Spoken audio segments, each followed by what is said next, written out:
Good evening, welcome to top 9 news. Telangana గట్టుపై TPCC పదవి చిచ్చురేపుతోంది. కోమటిరెడ్డి వెంకటరెడ్డి ఘాటు కామెంట్స్ కాకపుట్టిస్తున్నాయి. మొన్నటి వరకు కారాలు మిరియాలు నూరిన సంగారెడ్డి ఎమ్మెల్యే కాస్త మెత్తబడ్డారు.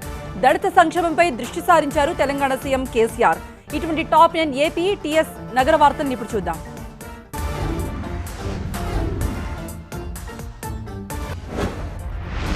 ఓటుకు నోటులా టీపీసీసీ పదవి అమ్ముకున్నారంటూ సంచలన వ్యాఖ్యలు చేశారు కాంగ్రెస్ ఎంపీ కోమటిరెడ్డి వెంకటరెడ్డి. గాంధీ భవన్ త్వరలో టీడీపీ ఆఫీస్ గా మారిపోతుందంటూ కామెంట్స్ చేశారు. ఇక మీదట గాంధీ భవన్ మెట్లు ఎక్కబోనున్న కోమటిరెడ్డి నల్లగొండ భువనగిరికే పరిమితమవుతా అన్నారు. రేపటి నుండి ఇబ్రహీంపట్నం టు భువనగిరి వరకు పాదయాత్ర చేస్తా అన్నారు. కోమటిరెడ్డితో అధిష్టానం మాట్లాడుతుందన్నారు సంగారెడ్డి ఎమ్మెల్యే జగ్గారెడ్డి. కోమటిరెడ్డి స్థానంలో ఎవరున్నా సరే ఆవేదన ఉంటుందన్న ఎమ్మెల్యే మీడియా ముందు బహిరంగంగా వ్యాఖ్యలు చేయడం సరికాదన్నారు. పార్టీలో ఎవరైనా సోనియా రాహుల్ నిర్ణయాలకు కట్టుబడి ఉండాల్సిందే అన్నారు జగ్గారెడ్డి. ఎంపీగా పాదయాత్ర చేసే స్వేచ్ఛ ఎవరికైనా ఉందన్నారు. టీపీసీసీ చీఫ్ రేవంత్ రెడ్డి నియామకంపై కాంగ్రెస్ శ్రేణుల్లో హర్షాతిరేకాలు వ్యక్తమవుతున్నాయి. నిజామాబాద్ లో కాంగ్రెస్ కార్యకర్తలు సంబరాలు చేసుకున్నారు. జిల్లా పార్టీ ఆఫీస్ ఎదుట టపాసులు పేల్చి స్వీట్లు పంచుకున్నారు. రేవంత్ నాయకత్వంలో కాంగ్రెస్ గెలుపు కోసం కృషి చేస్తామన్నారు. హైదరాబాద్ ప్రగతి భవన్ లో దళిత సాధికారతపై అఖిలపక్ష సమావేశం నిర్వహించారు తెలంగాణ సీఎం కేసీఆర్. దళిత ఎంపవర్మెంట్ స్కీమ్ విధి విధానాల రూపకల్పనపై చర్చించారు. కాంగ్రెస్, సిపిఐ, సిపిఎం, ఎంఐఎం పార్టీలకు చెందిన ప్రజాప్రతినిధులు అఖిలపక్ష సమావేశానికి హాజరయ్యారు. అఖిలపక్ష సమావేశాన్ని బహిష్కరించింది బీజేపీ. మై హోమ్ గ్రూప్ ప్రతిష్టాత్మకంగా నిర్మించిన మై హోమ్ భుజ ఆధ్యాత్మికంగా శోభిల్లుతోంది. శ్రీ మహావిష్ణువు దశావతారాల్లో ఒకటైన త్రివిక్రమమూర్తి అవతారంలో స్వామివారు మై హోమ్ భుజ దేవాలయంలో కొలువుదీరారు. యాగశాలలో నిత్యారాధన, తిరుప్పావై, గోష్ఠి వంటి పూజాధికారులు నిర్వహించారు. చిన్నజీయర్ స్వామి ఆధ్వర్యంలో వేడుకలు జరుగుతున్నాయి. ప్రభుత్వ వైఫల్యాలు ఎండగడుతూ ముందుకు వెళ్లాలంటూ నిర్ణయించారు. నగర బీజేపీ కార్పొరేటర్లు ప్రజా సమస్యల పరిష్కారమే ధ్యేయంగా పనిచేయాలంటూ డిసైడ్ అయ్యారు. హైదరాబాద్ గ్రేటర్ బీజేపీ కార్పొరేటర్ల సమావేశంలో పలు కీలక అంశాలపై చర్చించారు. ఎమ్మెల్సీలు, మాజీ ఎమ్మెల్యేలు హాజరయ్యారు. భాగ్యనగరాన్ని తడిసి ముద్ద చేశాడు వర్ణుడు. మధ్యాహ్నం 3 గంటలకు మొదలైన వాన నాన్ స్టాప్ గా కురిసింది. వానతో హైదరాబాదీలు తీవ్రంగా ఇబ్బందులు పడుతున్నారు. పలు ప్రాంతాల్లో ఇళ్లలోకి వర్షపు నీరు చేరింది. సగం వరకు ఆటో, బైక్లు మునిగిపోయాయి. ఒక పూట కురిసిన వర్షానికే కొన్ని కాలనీలు కుంటలుగా మారిపోయాయి. సికింద్రాబాద్ రీతిఫైల్ బస్టాండ్ లో ఘోర ప్రమాదం జరిగింది. 2 బస్సుల మధ్య ఇరుక్కుపోయాడు దుర్గాప్రసాద్ అనే వ్యక్తి. తీవ్రంగా గాయాల పాలైన దుర్గాప్రసాద్ కాపాడండంటూ ఆర్తనాదాలు చేశాడు. వెంటనే 108కు సమాచారం ఇచ్చారు ఆర్టీసీ సిబ్బంది. అంబులెన్స్ వచ్చేసరికి ఆలస్యం జరిగిపోయింది. నిండు ప్రాణాలు బలయ్యాయి. విజయవాడలో గాడిద మాంసం అమ్మకాలు భారీగా పెరిగాయి. తెలంగాణలో జహీరాబాద్, ఏపీలో కర్నూలు సంతల నుండి గాడిదల్ని తాడేపల్లికి తీసుకొస్తున్నారు. వీటి మాంసాన్ని కిలో 600 రూపాయల చొప్పున అమ్ముతున్నారు. నగర శివార్లలో నున్నా, కండ్రిగా, ప్రకాష్ నగర్, వైఎస్ఆర్ కాలనీ, ఈడ్చుగలు మార్కెట్లో గాడిద మాంసం సేల్స్ పెరిగాయి. జమ్మూ ఎయిర్ ఫోర్స్ స్టేషన్ పేలుడుతో ఉలిక్కిపడింది. బీఎస్పీ అధినేత్రి మాయావతి ఒంటరి పోరుకే మొగ్గు చూపుతున్నారు. దేశంలో చమురు ధరల పెంపు పరంపర కొనసాగుతోంది. ఇటువంటి టాప్ 9 నేషనల్ న్యూస్ ఇప్పుడు చూద్దాం.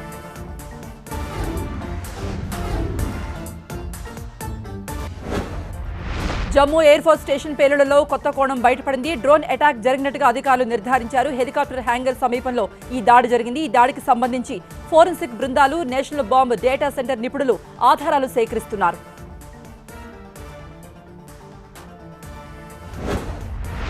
భారత సైన్యం ఆకాశంలో అద్భుత విన్యాసాలు చేసింది. శత్రుజిత్ బ్రిగేడ్ సిబ్బంది విమానంలో నుండి పారాషూట్ల సహాయంతో కిందకు దూకిన దృశ్యాలు అందరినీ ఆకట్టుకుంటున్నాయి. కళ్లు చెదిరే విన్యాసాలు అలరించాయి. రాజస్థాన్లో ఈ సాహస ప్రదర్శన నిర్వహించారు జవాన్లు. పారాషూట్ల సహాయంతో కిందకు దూకారు జవాన్లు.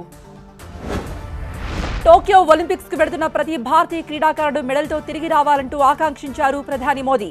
మన్ కీ బాత్ కార్యక్రమంలో వివిధ అంశాలపై ప్రధాని మోదీ ప్రసంగించారు. ప్రతి ఒక్కరూ క్రీడలపై ఆసక్తి పెంచుకోవాలని సూచించారు.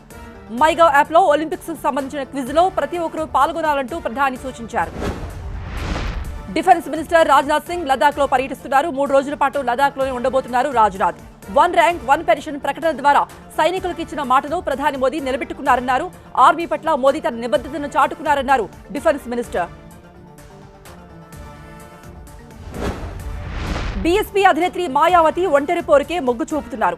రానున్న అసెంబ్లీ ఎన్నికల్లో ఎవరితో పొత్తు పెట్టుకునే ఆలోచన లేదంటూ ప్రకటించారు. ఉత్తరప్రదేశ్, ఉత్తరాఖండ్లో వచ్చే ఏడాది ఆరంభంలో అసెంబ్లీ ఎన్నికలు జరగబోతున్నాయి. ఎంఐఎంతో కలిసి పోటీ చేస్తున్నట్టుగా వచ్చిన వార్తల్ని కొట్టిపారేశారు మాయావతి. కేంద్రంపై శివసేన మరోసారి విమర్శలు ఎక్కుపెట్టింది. విపక్షాలు, ప్రత్యర్థులపై ఈడీ, సీబీఐ సంస్థలు ఉసుగొలుపుతోందంటూ ఆరోపించింది. స్వాతంత్ర్యం వచ్చి ఇన్నేళ్లైనా ఆనాటి బ్రిటిష్ నిరంకుశ విధానాన్ని కేంద్రం అనుసరిస్తోందంటూ మండిపడ్డారు శివసేన ఎంపీ సంజయ్ రావత్. అనిల్ దేశ్ముఖ్పై ఈడీ దాడుల్ని ఖండించారాయన. ఆర్జేడీ నేత తేజస్వి యాదవ్ సంచలన కామెంట్స్ చేశారు. బీహార్లో సీఎం నితీష్ కుమార్ నేతృత్వంలో ఎన్డీఏ ప్రభుత్వం 2-3 నెలల్లో పడిపోతుందన్నారు తేజస్వి. ఎల్జేపీ నేత చిరాగ్ పాస్వాన్ ఇటీవల తేజస్విని సోదరుడుగా పేర్కొన్నారు. ఈ నేపథ్యంలో తేజస్వి యాదవ్ వ్యాఖ్యలు ప్రాధాన్యత సంతరించుకున్నాయి. వెస్ట్ బెంగాల్ హింసపై స్పందించింది national human rights commission of India. బాధితులు తమ ఫిర్యాదుల్ని నేరుగా ఎన్హెచ్ఆర్సీ కమిటీ మెంబర్స్ కు అందించవచ్చంటూ పేర్కొంది. మెయిల్ ద్వారా లేదా ఫోన్ ద్వారా కూడా ఫిర్యాదు చేయవచ్చంటూ స్పష్టం చేసింది ఎన్హెచ్ఆర్సీ. ఇటీవల వెస్ట్ బెంగాల్లో తీవ్ర స్థాయిలో ఘర్షణలు తలెత్తాయి. దేశంలో చమురు ధరల పెంపు పరంపర కొనసాగుతోంది. తాజాగా పెట్రోల్ పై మరో 36 పైసలు, 26 పైసల చొప్పున వడ్డించాయి. దేశ రాజధాని ఢిల్లీలో లీటర్ పెట్రోల్ ధర 98.47, డీజిల్ 88.91 చేరుకుంది. ఇక హైదరాబాద్ లో పెట్రోల్ ధర 102.32, డీజిల్ 96.89 పెరిగింది. ఇటు తెలంగాణ అటు ఏపీలో వర్షాలు కొండపోతుగా కురుస్తున్నాయి. తెలంగాణలో ఇంటర్ సెకండ్ ఇయర్ ఫలితాలు రేపు వెల్లడి కానున్నాయి.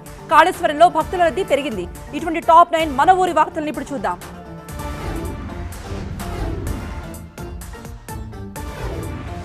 తెలుగు రాష్ట్రాల్లో భారీగా వర్షాలు కురుస్తున్నాయి. ఉమ్మడి మహబూబ్ నగర్ జిల్లా వ్యాప్తంగా వర్షాలు విస్తారంగా పడుతున్నాయి. దీంతో జూరాల ప్రాజెక్టులోకి వరద నీరు పోటెత్తుతోంది. ప్రస్తుతం 16,000 క్యూసెక్ల ఇన్ఫ్లో వస్తోంది. ప్రాజెక్టు జలకళ సంతరించుకుంది. కర్నూలు జిల్లాలో వాగులు వంకలు పొంగి పొర్లుతున్నాయి. కొడుమూరు మండలం వర్కూరు దగ్గర తుమ్మలవాగు భారీగా ప్రవహిస్తోంది. ఈ వాగులోనే గ్యాస్ సిలిండర్ల లారీ కొట్టుకుపోయింది. లారీ డ్రైవర్ను ప్రాణాల కొడ్డి కాపాడారు గ్రామస్తులు. తుమ్మలవాగు పొంగుతుండటంతో కర్నూలు, ఆదోని మధ్య రాకపోకలు నిలిచిపోయాయి. తెలుగు భాష వ్యాప్తి ప్రజా ఉద్యమంగా రూపుదాల్చాలని కోరారు ఉపరాష్ట్రపతి వెంకయ్యనాయుడు. తెలుగు భాష పరిరక్షణకు ప్రతి ఒక్కరూ కూడా నడుం బిగించాల్సిన అవసరం ఉందన్నారు. మాతృభాషను మించిన భాష మరొకటి లేదన్నారు. రాష్ట్రేతర తెలుగు సమాఖ్య 6వ వార్షికోత్సవానికి హాజరయ్యారు ఉపరాష్ట్రపతి వెంకయ్యనాయుడు. టీడీపీ అధ్యక్షుడు చంద్రబాబు నాయుడు రేపు అమరావతికి వెళ్లనున్నారు. కరోనా బాధితులకు సహాయం కోసం నెల 29న చేపట్టబోయే సాధన దీక్షలో చంద్రబాబు పాల్గొంటారు. కరోనాతో మృతి చెందిన కుటుంబాలకు సాయం అందించాలంటూ డిమాండ్ చేస్తోంది ప్రతిపక్ష పార్టీ. అది సర్కార్ బాధ్యతగా పేర్కొంటోంది. తెలంగాణలో ఇంటర్మీడియట్ ద్వితీయ సంవత్సర ఫలితాలు రేపు వెల్లడి కానున్నాయి. రాష్ట్ర విద్యాశాఖ మంత్రి సబితా ఇంద్రారెడ్డి రేపు ఫలితాలను విడుదల చేయబోతున్నారు. కరోనా నేపథ్యంలో ఇంటర్ ద్వితీయ సంవత్సరం పరీక్షల్ని రాష్ట్ర ప్రభుత్వం రద్దు చేయగా ఫలితాల వెల్లడికి ఇప్పటికే మార్గదర్శకాలు ఖరారు చేసింది. ప్రకాశం జిల్లాలో సముద్ర తీరంలో మళ్లీ అలజడి మొదలైంది. మత్స్యకారుల మధ్య వివాదం మళ్లీ ముదురుతోంది. ఇటీవల గొడవలు జరిగిన దగ్గర నుండి 2 గ్రామాల మధ్య పచ్చగడ్డి వేస్తే బగ్గుమంటోంది. ఈ నేపథ్యంలో తమ గ్రామాలకు చెందిన చేపల్ని తామే స్థానికంగా అమ్ముకోవాలని కఠారివారిపాలెం మత్స్యకారులు నిర్ణయించుకున్నారు.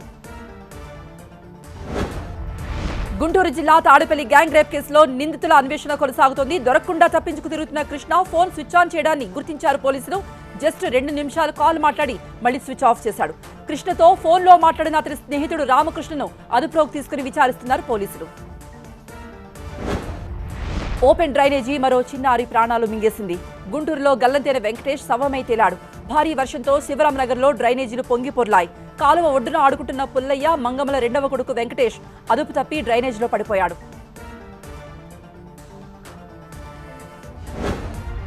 జయశంకర్ భూపాలపల్లి జిల్లా కాళేశ్వరంలో భక్తుల రద్దీ పెరిగింది. త్రివేణి సంగమం వద్ద పుణ్యస్నానాలు చేస్తున్నారు భక్తులు. వేర్వేరు ప్రాంతాల నుండి వచ్చిన సందర్శకులతో గోదావరి తీరం సందడిగా మారింది. భక్తుల స్నానాలతో ఆ ప్రాంతమంతా కిటకిటలాడిపోతోంది. ఇక్కడే కాళేశ్వరంలో కీలకమైన మొదటి మేడిగడ్డ బ్యారేజ్ నిర్మించారు. తెలుగు రాష్ట్రాల్లో కరోనా కేసులు భారీగా తగ్గాయి. రాష్ట్రాలకు వ్యాక్సిన్ డోసుల సప్లై పెంచింది కేంద్రం. వ్యాక్సిన్ల కోసం WHO ఎడతెగని ప్రయత్నాలు చేస్తోంది. ఇటువంటి టాప్ 9 వార్తని కరోనా ట్రాకర్లో చూద్దాం.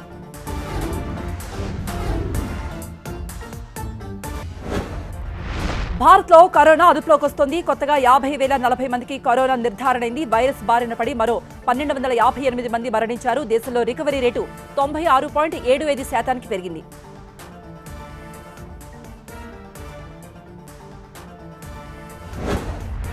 కరోనా వ్యాక్సిన్ పంపిణీ ప్రక్రియ వేగవంతమైంది. రాష్ట్రాలకు వ్యాక్సిన్ డోసుల సప్లై పెంచింది కేంద్రం. రానున్న 3 రోజుల్లో 19 లక్షల వ్యాక్సిన్ డోసుల్ని రాష్ట్రాలకు సరఫరా చేయబోతున్నట్టుగా హెల్త్ మినిస్ట్రీ తెలిపింది. ఇప్పటి వరకు 31,17,18,000 డోసుల్ని రాష్ట్రాలకు పంపినట్టుగా తెలిపింది. వ్యాక్సిన్ల కోసం WHO ఎడతెగని ప్రయత్నాలు చేస్తోంది. పేద దేశాల్లో విజృంభిస్తున్న కరోనా అడ్డుకట్ట వేసేందుకు కృషి చేస్తోంది. వ్యాక్సిన్ ఇవ్వాలంటూ అభివృద్ధి చెందిన దేశాల్ని ప్రాధాన్యపడుతోంది WHO. వ్యాక్సిన్ ఎగుమతుల్ని భారత్ నిలిపివేసినప్పటి నుండి సంక్షోభం ముదిరిందంటూ పేర్కొంది WHO. థాయిలాండ్ లో మళ్లీ లాక్డౌన్ షురువైంది. కోవిడ్ కేసులు తిరిగి పెరిగిపోతుండటంతో లాక్డౌన్ కి మొగ్గు చూపింది ప్రభుత్వం. థాయిలాండ్ పర్యాటకానికి ప్రసిద్ధి. పర్యాటకుల రద్దీతో ఎప్పుడూ సందడిగా ఉంటుంది. కేసులు పెరగడంతో అటు పర్యాటక ప్రదేశాలతో పాటు రెస్టారెంట్లు, కన్స్ట్రక్షన్ సైట్స్ పై ఆంక్షలు విధించింది ప్రభుత్వం. కొత్తగా వెలుగు చూస్తున్న డెల్టా ప్లస్ రకం వ్యాప్తి పలు దేశాల్ని కలవరపెడుతోంది. డెల్టా ప్లస్ వేరియంట్ ను కట్టడి చేయడానికి వ్యాక్సిన్ ఒక్కటే సరిపోదని, వ్యాక్సిన్ తో పాటు మాస్కులు ధరించడం వంటి కరోనా కట్టడి చర్యల్ని తప్పకుండా పాటించాలంటూ స్పష్టం చేసింది. WHO ఇప్పటికే ఈ వేరియంట్ పై తీవ్రమైన ఆందోళన వ్యక్తం చేస్తోంది. ప్రత్యేకంగా ఒక వయసు వారిపై కోవిడ్ ఎఫెక్ట్ ఉండదంటూ పేర్కొంది యూనియన్ హెల్త్ మినిస్ట్రీ. ఇదే విషయాన్ని సుప్రీంకోర్టుకు తెలియజేసింది. కోవిడ్ ప్రత్యేకంగా ఒక వయసు వారిని టార్గెట్ చేస్తుందన్న వార్తలు ఊహాజనితమేనంటూ తెలిపింది. దీనికి ఎటువంటి సైంటిఫిక్ ఎవిడెన్స్ లేదంటూ స్పష్టం చేసింది కేంద్ర ఆరోగ్య శాఖ. హర్యానాలో జూలై 5వ తేదీ వరకు లాక్డౌన్ పొడిగించింది ప్రభుత్వం. మరిన్ని ఆంక్షలు సడలిస్తూ మార్గదర్శకాలను విడుదల చేసింది. తాజా మార్గదర్శకాల ప్రకారం మహిళా శిశు అభివృద్ధి కింద అంగన్వాడీ క్రెచెస్లు జూలై 31వ తేదీ వరకు మూసే ఉంటాయి. యూనివర్సిటీ క్యాంపస్లు తెరిచేందుకు అనుమతించారు. ఆంధ్రప్రదేశ్లో కరోనా కేసులు స్థిరంగా కొనసాగుతున్నాయి. గడిచిన 24 గంటల్లో 95,327 మంది నమూనాలు పరీక్షించగా కొత్తగా 4,250 కేసులు నమోదయ్యాయి. 33 మంది మృతి చెందారు. ఈ మేరకు వైద్య ఆరోగ్య శాఖ బులెటిన్ విడుదల చేసింది.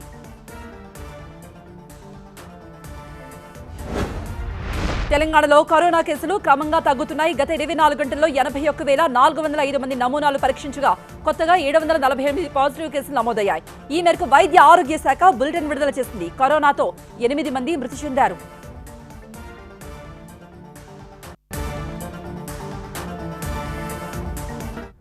ఇటలీలో అగ్నిపర్వతం బ్లాస్ట్ అయింది. పాక్ మినిస్టర్ ఫావద్ చౌదరి కమెంట్స్ సంచలనం రేపుతున్నాయి. కేంద్రంపై మరోసారి విమర్శలు గుప్పించారు కాంగ్రెస్ అగ్రనేత రాహుల్ గాంధీ. ఇటువంటి టాప్ 9 వార్తని న్యూస్ జంక్షన్ లో ఇప్పుడు చూద్దాం.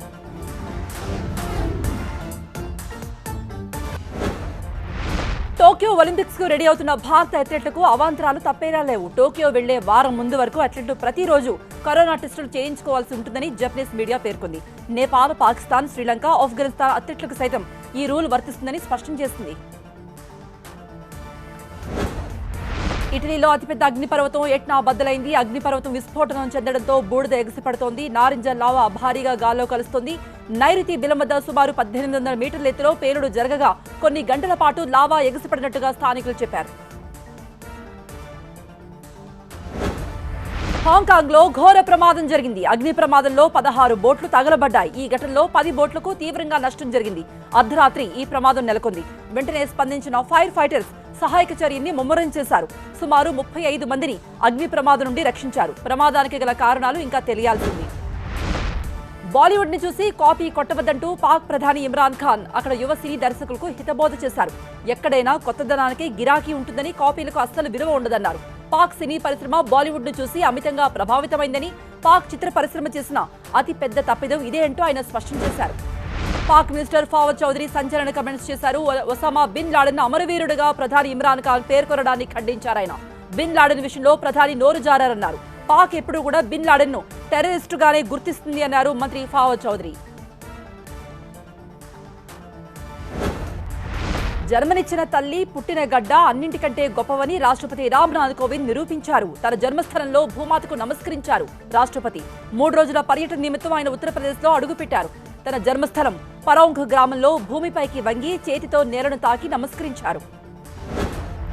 కేంద్రంపై మరోసారి విమర్శలు గుప్పించారు కాంగ్రెస్ అగ్రనేత రాహుల్ గాంధీ. దేశ ప్రజలందరికీ ముందు వ్యాక్సిన్ పూర్తి చేయండి, మన్ కీ బాత్ ఆ తర్వాత చూసుకోవచ్చంటూ ట్వీట్ చేశారు రాహుల్. వ్యాక్సినేషన్ కు సంబంధించిన ఒక గ్రాఫ్ ను రాహుల్ తన ట్వీట్ కు జత చేశారు. వ్యాక్సిన్ ప్రాముఖ్యత వివరించారు రాహుల్.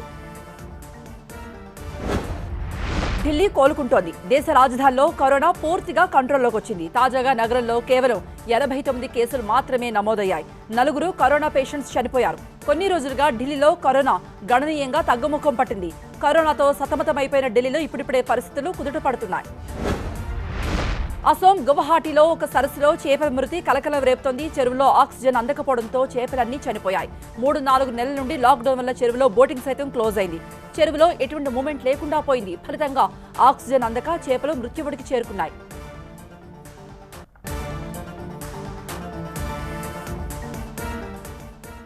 మా అధ్యక్ష పదవికి పోటీ చేస్తున్నట్టుగా ప్రకటించిన మంచు విష్ణు. ఫ్యూచర్ ప్రాజెక్ట్స్ పై క్లారిటీ ఇచ్చిన మెహరీన్. శంకర్ కూతురు వివాహానికి హాజరైన తమిళనాడు ముఖ్యమంత్రి. ఇటువంటి టాప్ 9 ఫిల్మ్ న్యూస్ ఇప్పుడు చూద్దాం.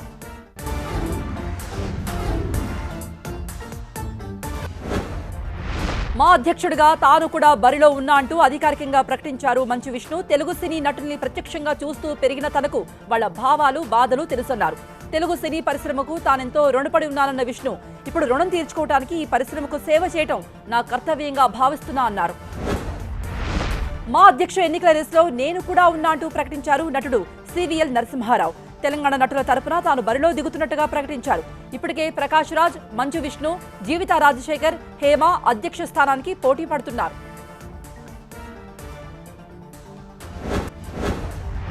తన ఫ్యూచర్ ప్రాజెక్ట్స్ విషయంలో జరుగుతున్న ప్రచారంపై క్లారిటీ ఇచ్చారు నటి మెహరీన్. ప్రస్తుతం తాను F3లో పాటు మారుతి సంతోష్ కాంబినేషన్ లో తెరకెక్కుతున్న సినిమా మాత్రమే చేస్తున్నా అంటూ తెలిపారు. నెక్స్ట్ ప్రాజెక్ట్స్ కి సంబంధించి ఎటువంటి అప్డేట్ అయినా తానే స్వయంగా ఇస్తా అంటున్నారు మెహరీన్. ప్రముఖ దర్శకుడు శంకర్ కుమార్తె ఐశ్వర్య వివాహం ఆదివారం మహాబలిపురంలో అత్యంత ఆత్మీయుల సమక్షంలో జరిగింది. మదురై పాంథర్స్ క్రికెట్ టీం యజమాని ప్రముఖ పారిశ్రామికవేత్త దామోదరన్ తనయుడు రోహిత్ ను ఐశ్వర్య పెళ్లి చేసుకున్నారు. తమిళనాడు ముఖ్యమంత్రి స్టాలిన్ వధూవరులను ఆశీర్వదించారు. రహదారుల కోసం అడవుల్ని నరకటం ఆపాలంటూ కోరారు రవీనా టాండన్. ఇటీవల ఆమె మధ్యప్రదేశ్లో బాంధవ్గర్ ఫారెస్ట్ సందర్శించారు. అక్కడ తీసుకున్న ఫోటోలను ఇన్స్టాలో షేర్ చేశారు. వన్యమృగాల్ని సంరక్షించాలంటే అరణ్యాలు కాపాడుకోవాలని, అందుకు ప్రభుత్వాలు నడుం బిగించాలని కోరారు రవీనా.